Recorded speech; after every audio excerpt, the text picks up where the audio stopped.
Vamos orar. Senhor, nós nos entregamos nas Tuas mãos poderosas, porque sabemos que não podemos fazer nada além do conhecimento humano, não podemos fazer nada além da nossa força humana, mas, Senhor, somente o Senhor é que conhece a estrutura de cada um de nós aqui, a necessidade. Somente Tu sabes, Senhor, como um Deus que tudo sabe e tudo vê, sabe, Senhor, qual é a carência, qual é a necessidade básica.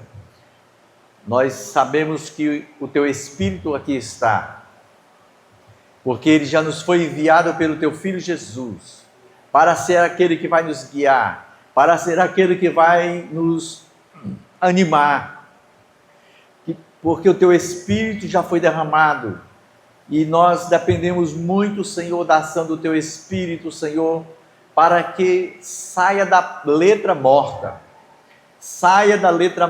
Senhor, tudo aquilo que havemos de ler na Tua Palavra, e que ela gere vida e força e poder do Teu Espírito Santo transformador. Em nome de Jesus, vai na carência, na necessidade de cada um que está aqui, e também se estenda, Senhor, este vento do Teu Espírito Santo na direção desta cidade de Maraguape. Senhor, Tu sabes qual é a necessidade maior dessa cidade, que é a redenção por Teu Filho Jesus, é a libertação do pecado. Em nome de Jesus, vai na direção de cada morador dessa cidade e supre, Senhor, com salvação as suas vidas. Extrai, Senhor, tira da mão do diabo, Senhor. Faz a obra que só Tu podes fazer, Senhor da glória. Para a glória e para o louvor do nome de Jesus, é que nós te rogamos, te pedimos e já te agradecemos. E o povo que crê, diga amém. Amém. Em nome de Jesus, amém. Deixa você estar.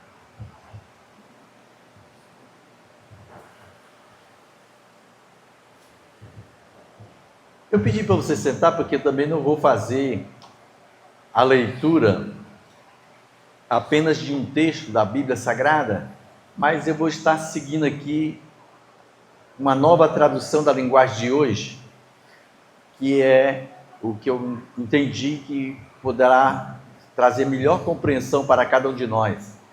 Nós cantamos hinos maravilhosos aqui nessa noite, né?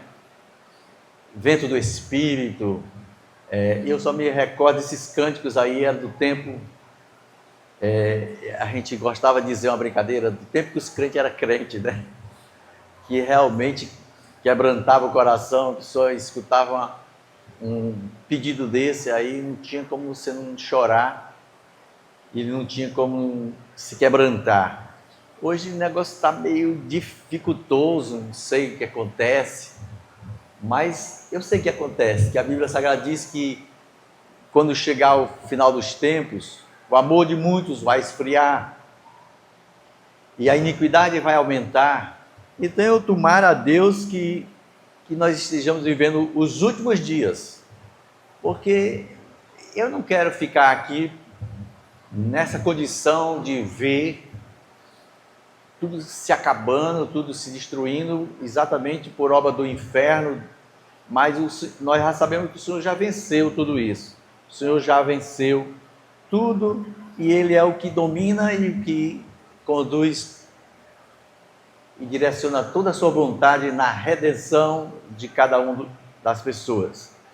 E nessa noite, eu gostaria de meditar aqui sobre um tema que tocou no meu coração essa semana, a respeito de um dos atributos do nosso Deus grandioso, nosso Deus altíssimo, e um dos atributos é a sua soberania.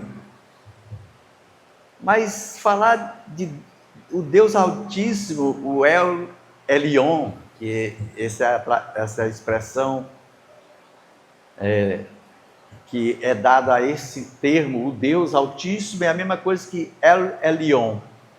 E eu gostaria de meditar exatamente sobre isso, porque a soberania de Deus E se você souber o que é soberania, aí eu tenho algumas... Se você não souber, eu trouxe algumas dicas aqui para que você possa refletir.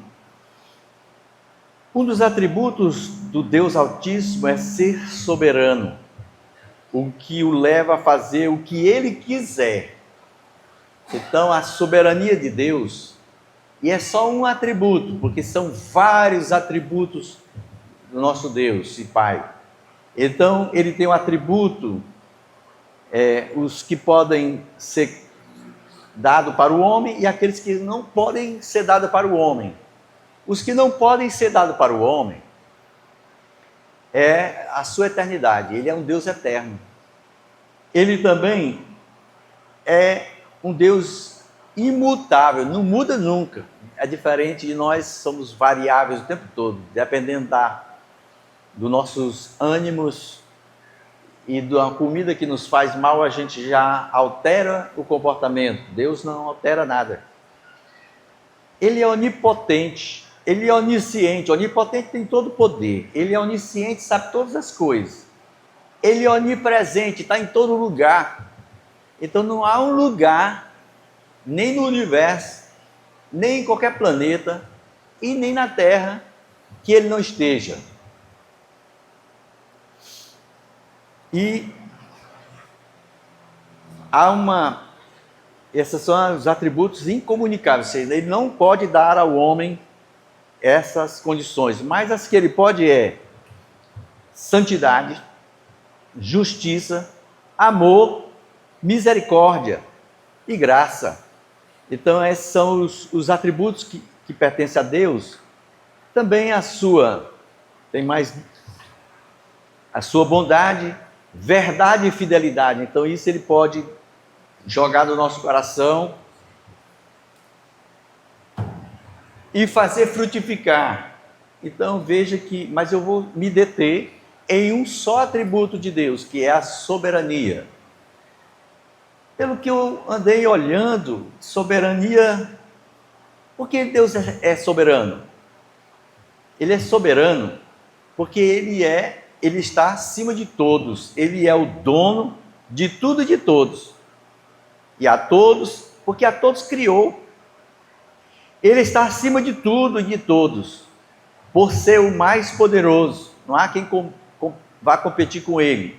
Nem mesmo o diabo, que parece tão amedrontador, Satanás. Mas Satanás é apenas um anjo criado. Já imaginou? Satanás é apenas um anjo que Ele criou. Imagina o tamanho deste Deus que criou um ser tão grandioso como é Satanás, mas se desviou e acabou executando os propósitos de Deus para a salvação. Deus é soberano porque Ele possui todo o poder, toda a vontade e toda a grandeza. Ele tudo sabe, tudo vê e nada foge do seu controle. Então Ele é esse Deus altíssimo. Ele está acima de tudo e de todos. Ele é supremo. Então esse é o Deus que a gente sabe pela Escritura Sagrada que eu não busquei primeiro. A Escritura Sagrada dá a entender que foi Ele que veio na nossa direção, depois até mesmo de nos desviarmos por Adão e Eva, porque o Senhor tinha um plano maravilhoso desde o princípio, e esse plano Ele não frustrou, porque Ele fez acontecer em Jesus, seu Filho, e se encarnou aqui na terra para colocar em prática esse plano. Eu vou ler aqui uma escritura que está em Gênesis 14, 17 a 22, na nova tradução da linguagem de hoje, diz assim: depois de haver derrotado Querdolaomer e os outros reis, Abrão estava voltando para casa quando o rei de Sodoma foi encontrar-se com ele no Vale de Javé, também chamado de Vale do Rei. E Melquisedeque, que era rei de Salém e sacerdote do Deus Altíssimo, trouxe pão e vinho. Melquisedeque abençoou Abrão, dizendo: Abraão, seja abençoado pelo Deus Altíssimo, que criou o céu e a terra. Seja louvado o Deus Altíssimo. Versículo 20 do capítulo 14 de Gênesis. Seja louvado o Deus Altíssimo, que entregou os inimigos de você nas suas mãos. Aí Abrão deu a Melquisedeque a 10ª parte de tudo que havia trazido de volta. Depois o rei de Sodoma disse a Abrão: fique com as coisas e me devolva somente as pessoas. Mas Abrão respondeu: eu levanto a mão diante do Senhor, o Deus Altíssimo, Criador do céu e da terra, e juro que não ficarei com nada do que é seu, nem um fio de linha ou uma tira de sandália. Assim você nunca poderá dizer: eu fiz com que Abrão ficasse rico. Não quero nada para mim, a não ser a comida que os meus empregados comeram, mas os meus aliados Aner, Escol e Manre podem ficar com a parte deles. Então aqui começa essa reverência, né? Esse sacerdote chamado sacerdote do Deus Altíssimo, Melquisedeque. Dizem que ele é um tipo de Cristo, ele é aquele que representaria Jesus como o sumo sacerdote para sempre. Mas ele aparece e desaparece, ninguém sabe onde foi bater esse Melquisedeque, mas o que é certo é que ele era um tipo de Cristo. Mas aqui ele começa a apresentar esse Deus que vai para a batalha, que vai e tira da mão do inimigo aquelas famílias que foram sequestradas, né? E aqui revela que é ele, o Criador do céu e da terra, que opera esse trabalho de libertação. Em 1 de Crônicas, capítulo 29, versículo 11 e 12, também na nova tradução da linguagem de hoje, diz: Então ali em frente de todo o povo, o rei Davi louvou a Deus, o Senhor. Ele diz: ó Senhor Deus do nosso antepassado Jacó, bendito sejas para sempre. Tu és grande e poderoso, glorioso, esplêndido e majestoso. Tudo o que existe no céu e na terra pertence a ti. Tu és o rei, o supremo governador de tudo. E toda a riqueza e prosperidade vem de ti. Tu governas todas as coisas com o teu poder e a tua força, e podes tornar grande e forte qualquer pessoa. Agora, nosso Deus, nós te agradecemos e louvamos o teu nome glorioso. No entanto, o meu povo e eu não podemos de fato te dar nada, pois tudo vem de ti e nós somente devolvemos o que já era teu. Então, meus irmãos, essa compreensão de Davi, que todas as vitórias que ele tinha conseguido até ali, ele não foi pela força dele, nem pela capacidade dele, nem foi pelas estratégias. Claro que Deus usou ele estrategicamente muitas vezes, mas dando na mente dele o que fazer, força, energia para viver. Mas ele reconheceu que este Deus Todo-Poderoso, não há quem possa contra ele. É claro que aqui nós estamos, quantas? Somos aqui, na contagem rápida assim, nós somos aqui umas 40 a 35 pessoas. E cada um de nós ele fica pensando: mas esse Deus tão poderoso que é, será que ele se importa mesmo comigo? Será que ele está resolvendo? Eu tenho orado a ele, mas parece que ele não está respondendo às minhas orações. Então a gente começa a ver pela Escritura Sagrada que ele foi o Deus que começou o projeto desde a eternidade, antes que existisse homem, ser nenhum. Aí ele criou, certamente ele criou primeiro os anjos. Aí um dos anjos que ele criou resolveu achar que podia tudo. E o Senhor o expulsou, mas ele não ficou muito satisfeito com a situação e veio perturbar a criação que Deus tinha feito, que era Adão e Eva, casal perfeito. E nós sabemos a história. Quem conhece a história da Bíblia Sagrada sabe que Deus sabia de tudo que ia acontecer, mas deixou que acontecesse. Deus sabia que Adão e Eva iam desobedecer, sabia, ele sabe de tudo. E Deus estava presente na hora que o inimigo estava tentando Eva. Aí disse, por que Deus não interviu? Porque ele não quis, mas ele viu tudo, ele estava presente lá. Obrigado. Então, meus amados, mas o que queremos chamar a atenção aqui é que Deus sempre se dirige ao homem, a nós, seres humanos. Ele não sei porquê. E nós vamos ver um pouquinho mais adiante por que nós somos o centro do seu amor, o centro da sua atração. Deus tem, pelo que nós sabemos da Bíblia Sagrada, que quem Deus é, nós não éramos nós não valemos nada, mas Deus fez algo quando criou Adão e Eva e permitiu que nós viéssemos, por consequência, existir, que nós somos o alvo, o centro do seu grande amor.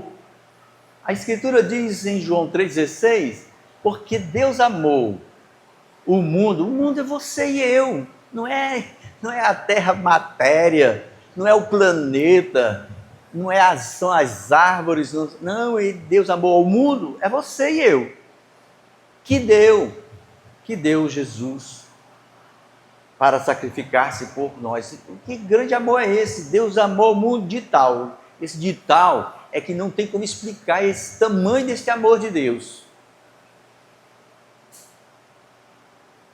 Então, meus amados, e Isaías 43:13 diz também, eu sou Deus e sempre serei. Ninguém pode escapar do meu poder e ninguém pode desfazer o que eu faço. Então ele é soberano, ele decide, pronto. A segunda coisa que nós queríamos falar a respeito do Deus Altíssimo, El Elyon, essa sua soberania, inexplicavelmente por ser soberano, ele decide habitar com os contritos e abatidos, excluindo, porém, os arrogantes e soberbos, que não querem honrá-lo. Isaías 57:14-21 diz assim, o Senhor diz, preparem o caminho, aplanem a estrada, para que o meu povo possa voltar para mim.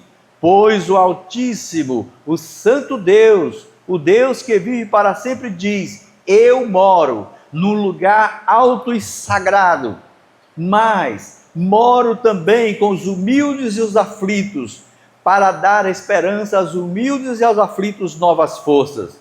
Não continuarei repreendendo o meu povo, e não ficarei irado para sempre, senão morreriam os seres que eu criei, aqueles a quem dei o sopro da vida, por causa do pecado e da cobiça do meu povo. Eu fiquei irado com eles e os castiguei. Na minha ira, eu me afastei deles, mas, mesmo assim, eles continuaram teimosos e seguiram seu próprio caminho. Tenho visto como eles agem, mas eu os curarei, e os guiarei, e os consolarei. Nos lábios dos que choram,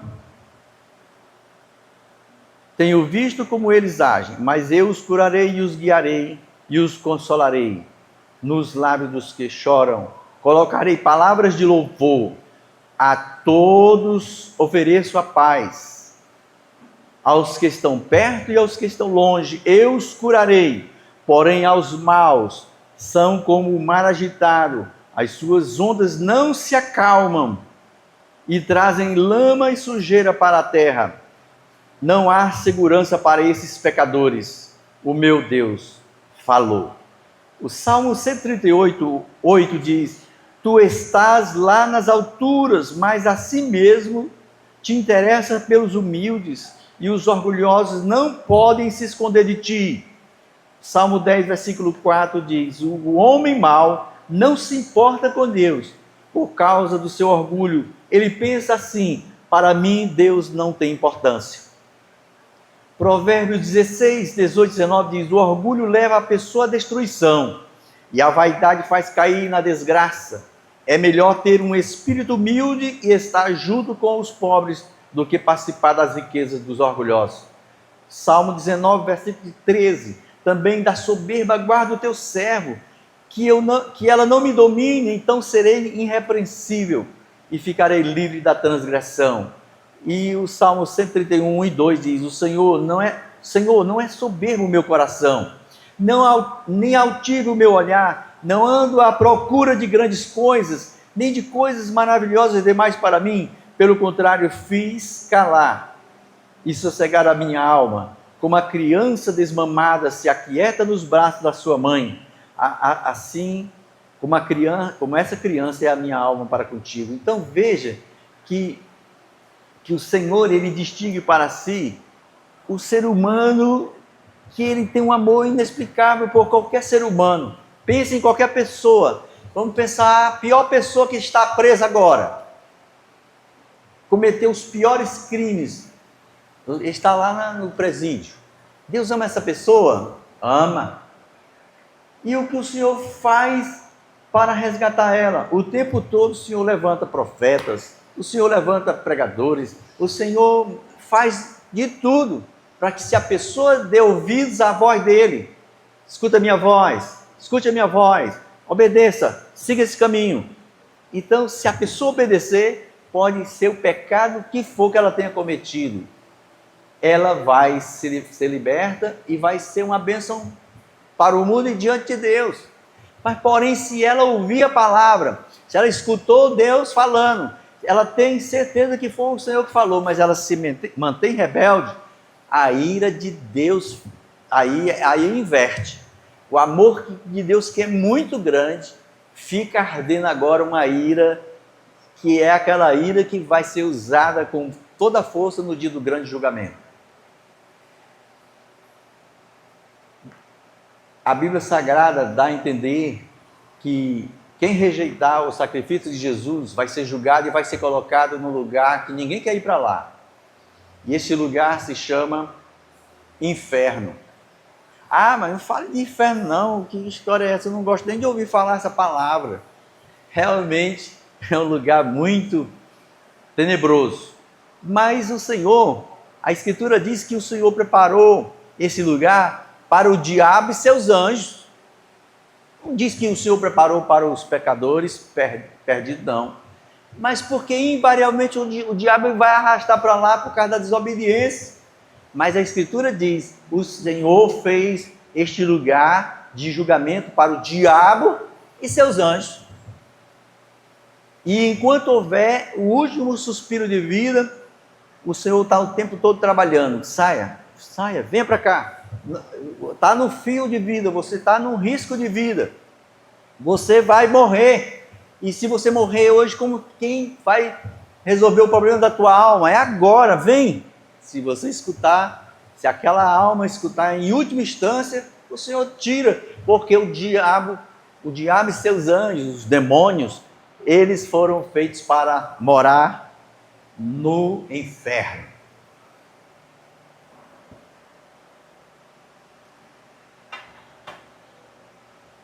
Mas a Escritura diz que o Senhor habita, aqui ele diz: o Senhor habita, realmente eu habito num alto lugar, eu não tenho que me alcance.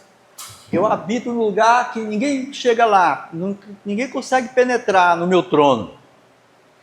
Mas a Escritura diz que o Senhor, esse grandioso Deus, sublime, não tem como se comparar a Ele, que se você imaginar as coisas mais bonitas dessa terra, se você imaginar as coisas mais extraordinárias, não tem como se comparar com o lugar onde Deus habita. O apóstolo Paulo arriscou dizer assim: olha,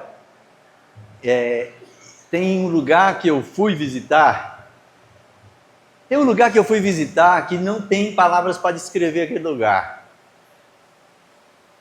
nem olhos viram, nem ouvidos ouviram o que Deus está preparando para aqueles que o amam. Mas o lugar que eu vi é um negócio que não tem como explicar. Eu não tenho como definir o que eu vi. Então imagine se Deus, um Deus grandioso como Ele é, sublime, assentado sem concorrência. E agora Jesus está à direita do Pai, Jesus está à direita dele, reinando. E aí ele fica ouvindo o seu clamor, o seu grito de pedido de socorro. Aí diz, Deus não vai me escutar, Deus não vai se importar. A Escritura já diz que ele vai na direção daquele que é quebrantado de espírito. Ele vai na direção daquele que reconhece ele como Deus. Mas aquele que diz, não, Deus não é importante para mim, tudo bem, decisão sua. Ele não vai se conflitar, porque Deus não tem conflito com questões. Ou você crê ou não crê, ou você segue a Ele ou não segue. Ele não vai obrigar ninguém a servir a Ele, não, Ele não vai obrigar.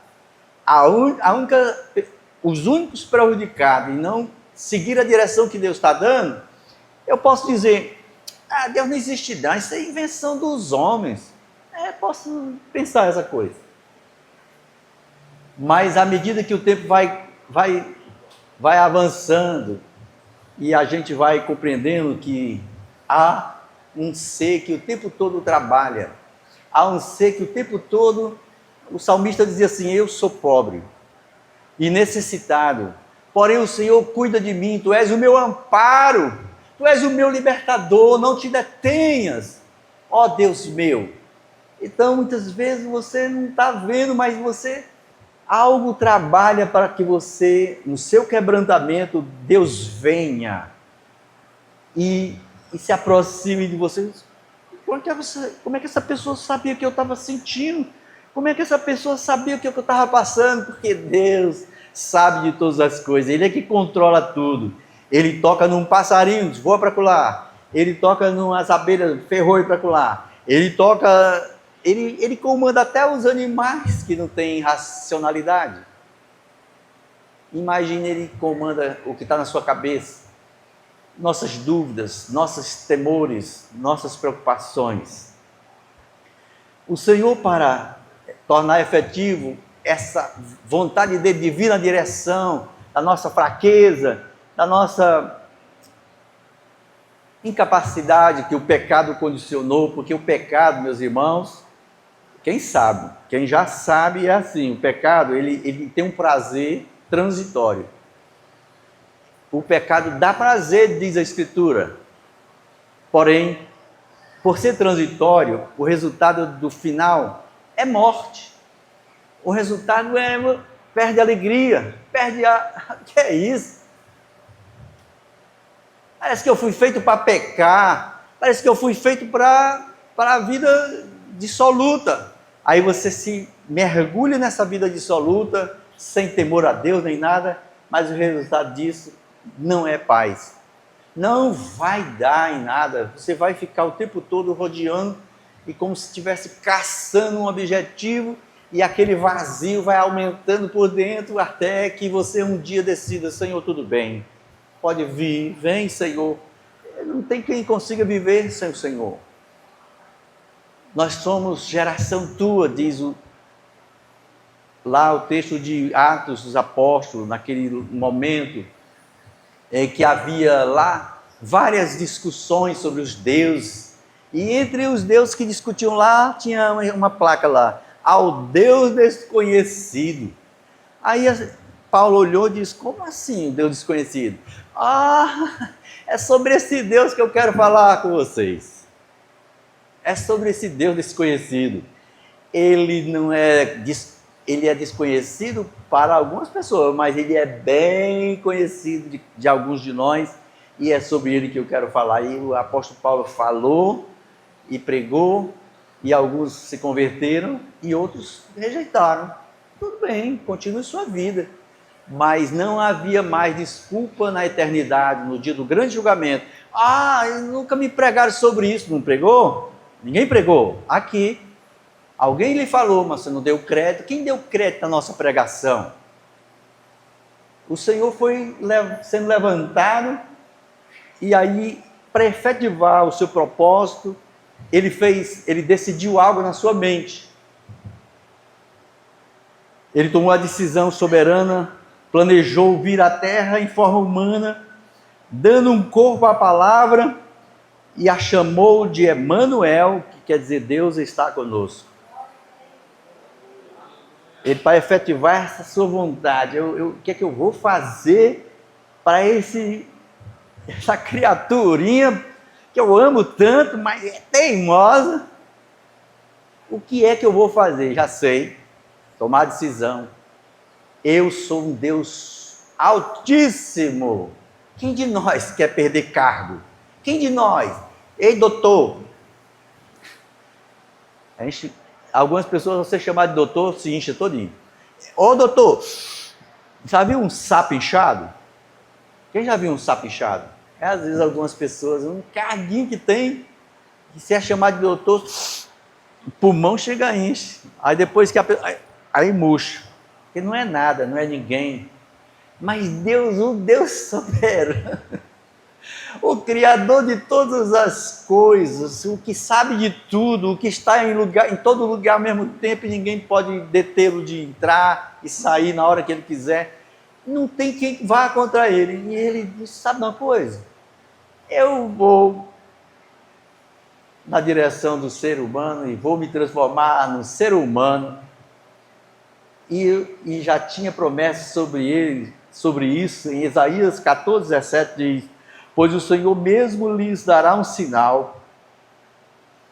A jovem que está grávida dará à luz um filho e porá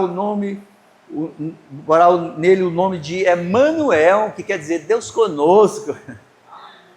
Então o profeta Isaías lá atrás, o Senhor já tinha levantado e disse, olha, Isaías vivia num tempo, a distância de Isaías até chegar a Jesus era 700, Isaías viveu no ano 740 ou 750, botando mais os 30 anos de Jesus. A distância era de 750 e 780 anos. Mas ele já estava profetizando aqui, pois o Senhor mesmo lhe dará um sinal. A jovem que está grávida dará à luz um filho e porá nele o nome de Emanuel. Aí olharam assim, que mulher é essa que está grávida?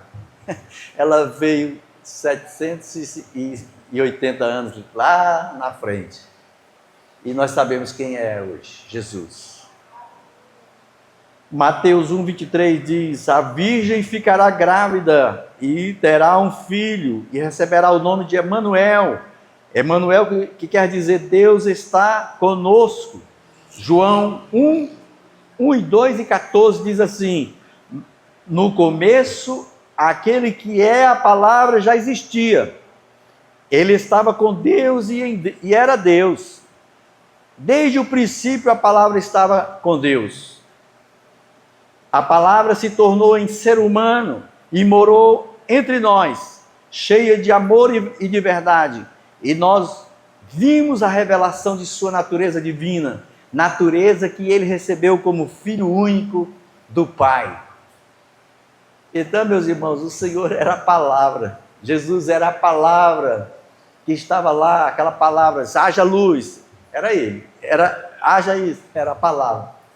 Aí essa palavra se encarnou, sendo Deus que é, e veio, sabe para onde? Para o hotel 5 estrelas da época. Nasceu no hotel 5 estrelas daquela época. Uma manjedoura nojenta. Mas ele não ligava para isso porque ele não veio buscar essas glórias da terra.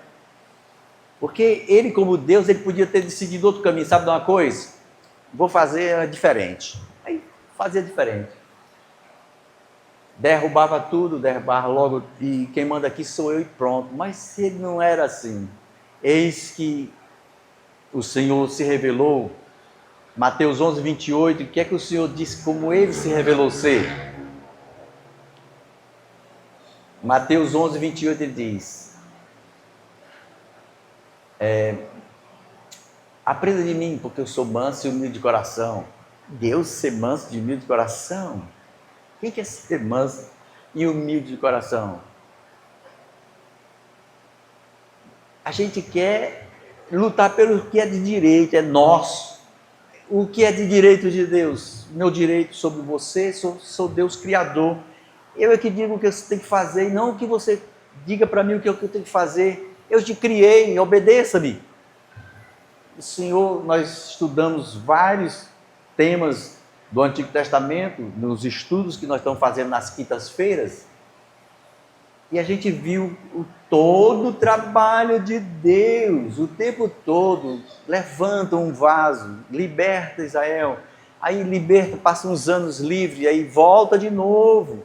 A desobediência, o Senhor não desiste do seu amor, e aí eu vou resolver esse problema definitivo. Eu vou pessoalmente resolver esse problema, e este era o plano. Vir e diretamente falar na nossa linguagem. Você consegue ouvir Jesus falando na sua linguagem humana? Porque Deus está muito elevado, ele não consegue. Quando Deus tentou falar no batismo de João, aí se ouviu um trovão, aí foi um trovão. Quando o Senhor disse, este é o meu filho amado em quem me compraste, você ouviu? Não, ouviu um trovão. Realmente a voz de Deus é um trovão. Mas nós sabemos que aquela voz estava dizendo, este é o meu filho que eu tenho prazer, ele me agrada.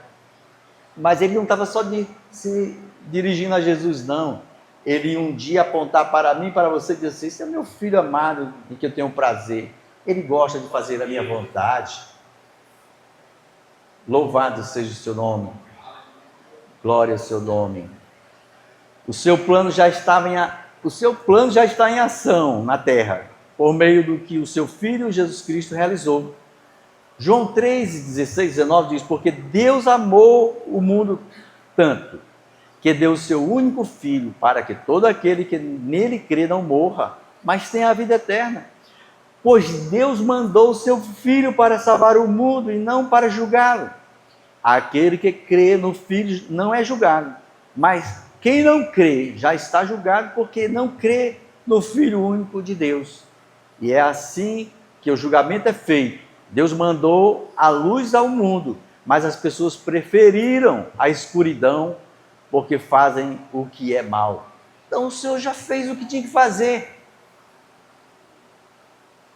Diz uma historinha que as formiguinhas, você sabe aquelas formiguinhas que tem dentro de casa?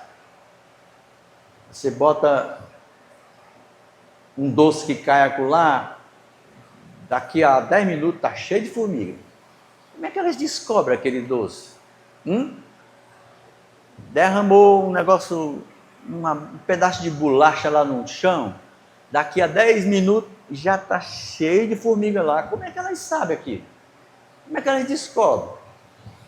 Aí alguém disse, olha formigas, vocês querem fazer o favor de não perturbar? Olha, eu vou acabar matando vocês, eu vou jogar SPB em você, eu vou... Aí a formiguinha, esse cara está ficando doido. O que ele está dizendo? Eu não sei o que ele está falando. As formiguinhas, aí sabe de uma coisa? Eu vou me transformar em formiga, eu vou falar na linguagem delas, foi o que Jesus fez, meus irmãos. O Senhor falava por meio dos profetas, eu não sei o que Deus quer. Pecado já tinha desnorteado tudo, a mente já estava totalmente destruída do entendimento. Aí o Senhor veio através de Jesus e disse, eu sou o caminho, eu sou a verdade, eu sou a vida, ninguém vem ao Pai a não ser por mim. Vocês estão entendendo? Não, peraí, vou explicar. Quem quer ser meu discípulo, negue-se, abandone esse caminho de pecado, que eu vou receber vocês, vou botar o nome de vocês no livro da vida e vou dar capacidade para vocês servir a mim, servir ao Pai, porque eu e o Pai somos um. O que ele está dizendo? Ele está dizendo que ele é Deus, que aí quiseram bater em Jesus porque ele disse que era Deus. Meus queridos, eu estou aqui Eu sou Deus. Eu estou dizendo, esse caminho que você está caminhando vai ser um caminho de morte, destruição.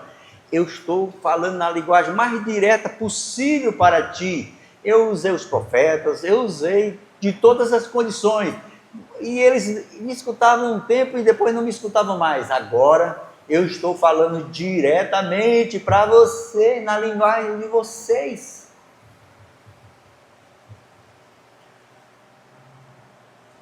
2 Coríntios capítulo 5, versículo 14 e 21 diz: porque somos dominados pelo amor de Cristo, porque somos dominados pelo amor que Cristo tem por nós, pois reconhecemos que um homem, Jesus Cristo, morreu por todos, o que quer dizer que todos tomam parte da sua morte.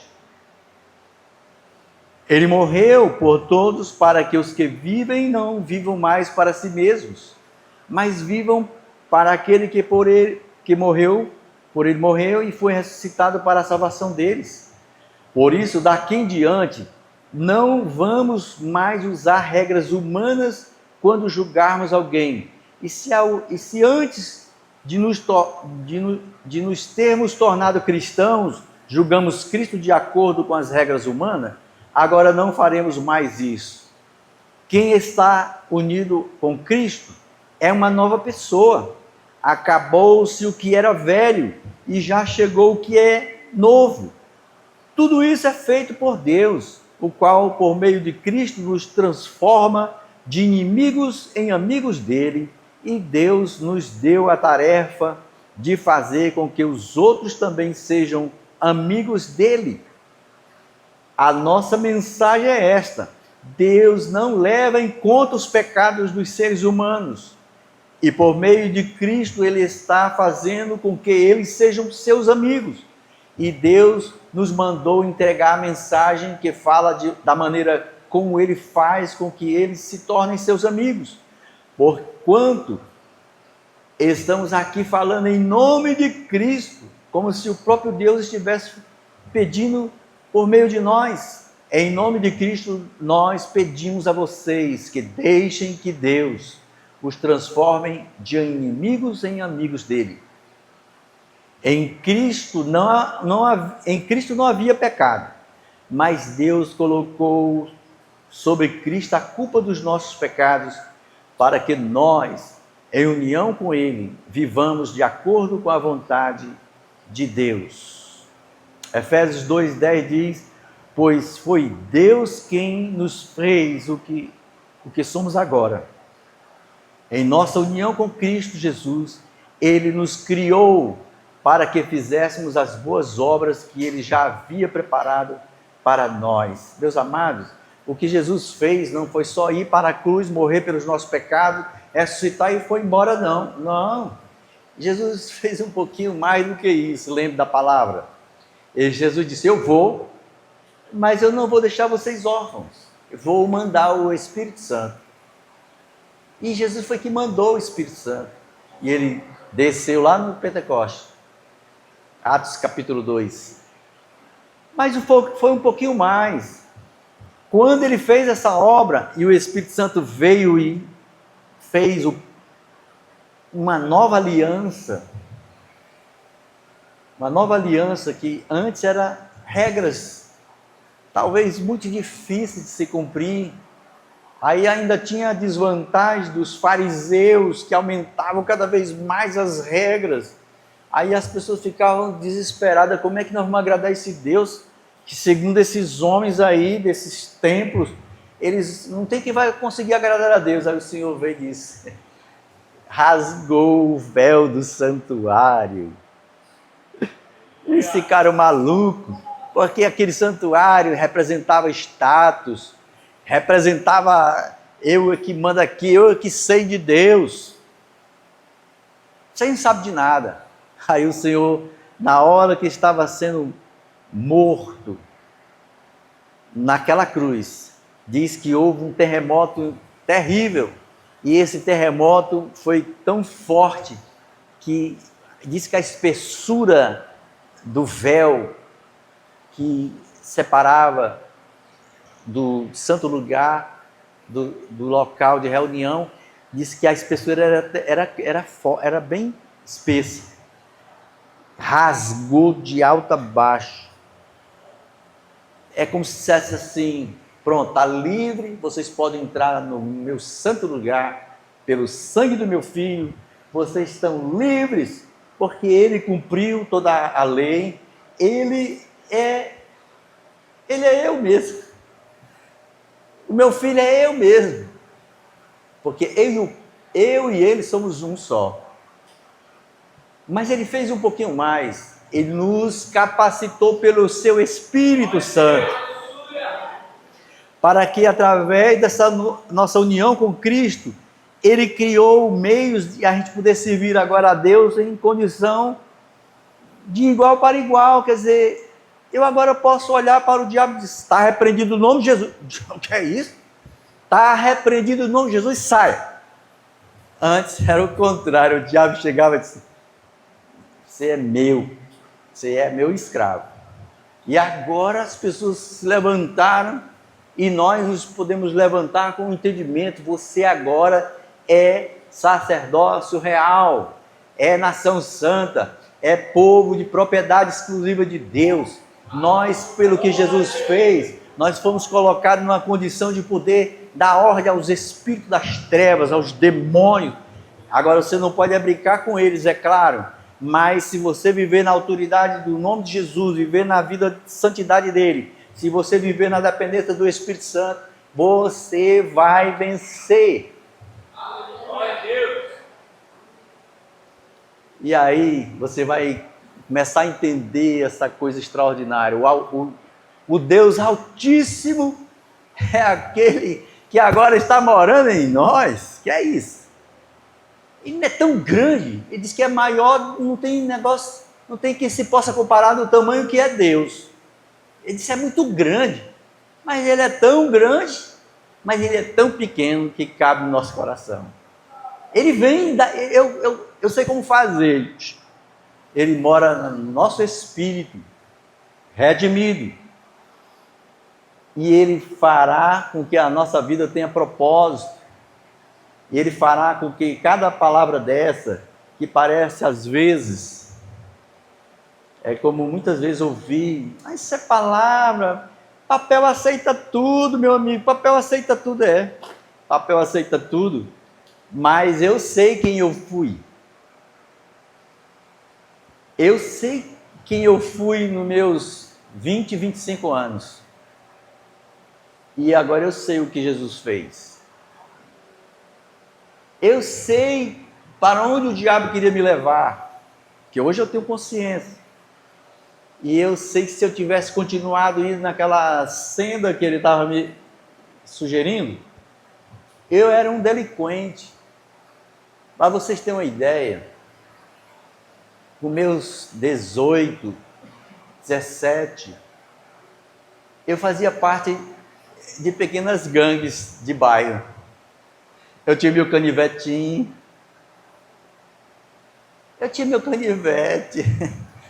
e eu andava com uns 5 pivetes violentos que só. E eu tinha um negócio. Eu pegava um grampo de mulher, grampo de cabelo, aí marcava ferindo a minha pele aqui na minha mão, meu nome, a inicial do meu nome, S. Aí sangrava, quando secava, aí ficava aquela pele com S. Cada vez que eu arrancava um pedaço daquela pele, era uma maldade que eu ia fazer. Você acha que isso era o quê? Podia ser demônios, claro que era. E muitas vezes, minha pobre mãe, meu pobre pai, eu os enfezei muito com essa idade, 17, 18 anos. Muitas vezes vi minha mãe chorar. Muitas vezes eu vi, não só vi, mas eu fiz minha mãe chorar. E a minha mãe, certamente, muitas e muitas vezes encontrei ela orando, encontrei ela pedindo, e certamente era por mim um desses pedidos. E um dia Jesus resolveu me pegar. Só, olha, vou atender um pedido da sua mãe. Eu vou atender um pedido da sua mãe. Mas como foi que ele fez? Ele usou um vaso, que estava pregando lá, um vaso, um pastor chamado Testinha. Procura saber quem é o pastor Testinha. Um dos assassinos e assaltantes de banco mais perigosos que o Brasil já teve. Ele estava pregando lá na igreja e ele disse: olha aqui meus dedos.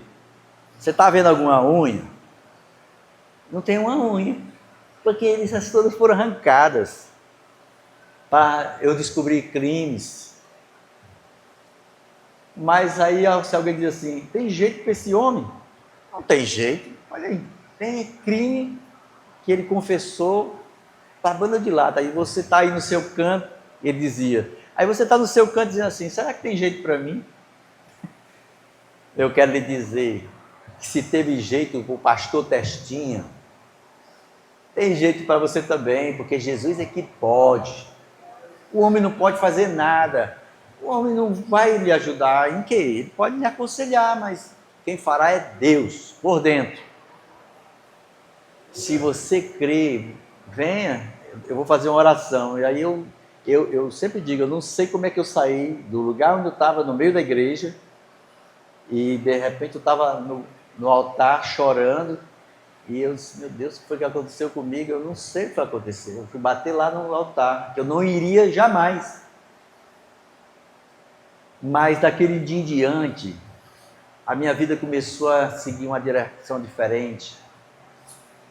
Meu pai ia me colocar, aqui vocês conhecem, que é próximo, Maracanaú, né Maracanaú? Maracanaú tem um local que era chamado reformatório de adolescentes e crianças, Santo Antônio do Buraco. Aí meu pai ia me botar no Santo Antônio do Buraco, em Maracanaú, porque não tinha mais, quer dizer, ele não aguentava mais. Ele disse, eu não sei o que fazer com você, meu filho. Eu vou botar você no internato. A mamãe chorava e disse, meu filho, não bota ele não bota ele não precisa. Ele vai porque não tem jeito. Aí quando estava nessa discussão, leva, não leva, aí eu já estava perto de completar 18 anos. Aí minha mãe disse, por que você não fala com seus colegas de farda? O papai era militar do exército. Fale com ele lá para ver se tem alguma forma de... Alista ele. Pronto, aí eu, ao invés de ir para o Santo Antônio do Buraco, eu fui alistado no exército e passei 6 anos lá no exército. Mas depois desse impacto, dessa mensagem que entrou no meu coração, eu comecei a notar que a minha vida começou a ir numa direção oposta, porque eu comecei a sentir correr inverso. Eu não tinha mais aquela raiva que eu não sorria para começar. Eu não conseguia sorrir. Tinha muita raiva da vida. Eu achava, meu pai teve 10 filhos. 9 filhos é com a letra E. E eu era o único com a letra S. Aí eu disse, tem coisa, tá errado, tem alguma coisa errada neste negócio aí. Eu sou filho de vocês ou não? Meu filho, você é Sérgio, mas você ia ser chamado de Eliseu, que era com E. Mas aí eu estava lá na Bahia com seu pai, você nasceu lá. Então aí teve um médico que nos tratou tão bem, e o nome dele era Sérgio Torquato. Vamos botar o nosso filho de chamar de Sérgio, porque esse médico foi tão cuidadoso conosco. Tá bom, vou quebrar a regra aí. Minha irmã mais velha é Elizabeth, o segundo é Eli, aí o quarto aí vem descendo, Elias, Elisete, Elizabeth, Elias, Elian, Eliene, Eliane, e o meu era Sérgio. Eu disse que não, tem um negócio errado. Mas graças a Deus que foi só confusão, né? Porque o papai tinha aquele entendimento que o El quer dizer Deus. Então, Deus na vida daquela pessoa. Então ele tinha essa crença de que ele botando o nome que tivesse Deus ia influenciar na vida dos filhos. Aí quando mudou o meu para Sérgio, aí ficou meio complicado, porque... Mas graças a Deus deu tudo certo e hoje eu posso dizer que Jesus, ele faz a diferença, não porque eu merecia, não. Você não merece o amor de Deus, nós não merecemos este amor incompreensível. Mas ele não somente quer que você fique sabendo que ele fez algo que nenhuma pessoa faria. Ninguém morreria pelo seu inimigo. Talvez se anime em morrer pelo seu amigo. Mas o Senhor veio de uma forma tão inexplicável. Por isso que não há nada que a gente possa tentar explicar. Como é esse amor de Deus? Como é esse amor que Deus tem por nós? Como é que ele não adianta explicar. Uma coisa é certa. Se o amor de Deus, revelado em Jesus, não estiver operando no seu coração, no meu coração, vai ser uma coisa insuportável. Porque tudo que nós precisamos é amor para perdoar. É amor para anunciar o inimigo da nossa vida. É amor para poder dizer, eu não concordo com o que você faz, com o que você fez, mas em Cristo eu te amo e eu quero que você seja salvo em nome de Jesus. Não, a gente quer mandar para o inferno, vá para o inferno. Mas só o amor de Deus muda isso. Só o amor de Deus é capaz de transformar mente e sentimento. E aí, a vida passa a ter sentido, porque eu estou com meus 71 anos e eu ainda não encontrei um motivo para dizer que Jesus não vale a pena seguir Jesus. Não, eu encontro muitos motivos para dizer que vale a pena seguir Jesus. Mas nessa vida, eu já encontrei muitos motivos para não querer ser crente. Eu já encontrei muitos motivos para não querer ir para a igreja. Claro, porque a gente vive nesse mundo tão estranho. E só o amor de Deus, ou a igreja, não é a igreja tabernáculo, a igreja como instrumento de Deus para a divulgação dessa verdade.